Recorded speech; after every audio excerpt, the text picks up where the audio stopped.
Comments में बहुत सारे बच्चे ये पूछ रहे थे कि इनफाइनाइट शीट्स के ऊपर चार्ज डिस्ट्रीब्यूशन कैसे होता है।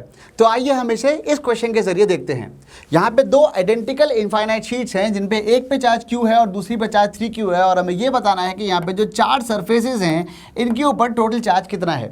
ये बताने के लिए हमें सिर्फ दो बातें याद रखनी है। पहली बात तो यह है कि अगर एक्सटर्नल इलेक्ट्रिक फील्ड गायब है तो एक्सट्रीम सरफेसेस पे चार्ज हमेशा टोटल का आधा होता है, और दूसरी बात यह है कि एक दूसरे को फेस करने वाले सरफेसेस पे चार्ज हमेशा इक्वल एंड अपोजिट होता है। यहां पे अगर ध्यान रखा जाए तो एक्सट्रीम सरफेस कौन से हैं, एक ये वाला है और एक ये वाला है। टोटल चार्ज कितना है 4Q, 4Q का आधा कितना होगा 2Q। यहाँ 2Q लिखते के साथ ही यहाँ पे Q चार्ज था, ये वाला कद्दू कटा इन दोनों में बटा, यहाँ 2Q है तो यहाँ पे चार्ज कितना आएगा, यहाँ पे चार्ज आएगा -Q ताकि इन दोनों का सम Q आ सके।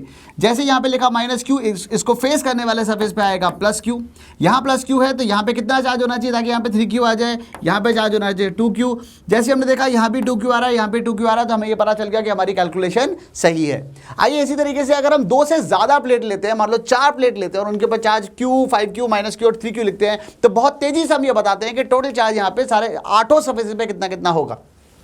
टोटल चार्ज कितना है यहाँ पे 5Q + 3Q मिला के 8Q हो जाएगी, क्योंकि तो कट ही जाएंगे। 8Q में से आधा कितना है, आधा हो जाएगा 4Q। यहाँ 4Q है, यहाँ Q है, तो इसका मतलब यहाँ कितना होना चाहिए -3Q। एक दोनों को, ये दोनों सरफेस एक दूसरे को फेस कर रहे थे, यहाँ पे आएगा इसका उल्टा चार्ज यानी कि +3Q। यहाँ 3Q है, यहाँ 5Q था तो यहाँ हो जाएगा +2Q। यहाँ 2Q होगा तो यहाँ पे हो जाएगा -2Q। यहाँ -2 है, वहाँ पे -Q है तो इसका मतलब यहाँ पे आना चाहिए +Q ताकि दोनों का सम -Q आ सके। ये +Q है तो ये -Q हो जाएगा, और ये -Q है तो यहाँ पे क्या रखूँ ताकि दोनों का सम 3Q आए। यहाँ पर मुझे रखना पड़ेगा 4Q, और ये 4Q और ये भी 4Q है। एक्सट्रीम सरफेस पे चार्ज बराबर आ रहा है, इसका मतलब ये है कि यहाँ पे हमारी सारी कैलकुलेशन सही है। क्या इसी तरीके से आप भी मुझे इस वाले सवाल के सारे सरफेसेस पे चार्ज बता सकते हैं? अगर आप बता सकते हैं तो जल्दी से मुझे ये कमेंट्स में सेक्शन में लिख के बताइएगा, और इसके साथ जो नेक्स्ट शॉट आएगा उसके अंदर मैं आपको इसके आंसर बताऊंगा, और साथ ही साथ हम उसमें ये भी देखेंगे कि अगर दो इनफाइनाइट शीट्स को आपस में कनेक्ट करते हैं, 2 या 3 इनफाइनाइट शीट्स को आपस में कनेक्ट करते हैं, तो उस केस में उनके ऊपर चार्ज डिस्ट्रीब्यूशन कितना आता है। तो मिलते हैं नेक्स्ट शॉट में।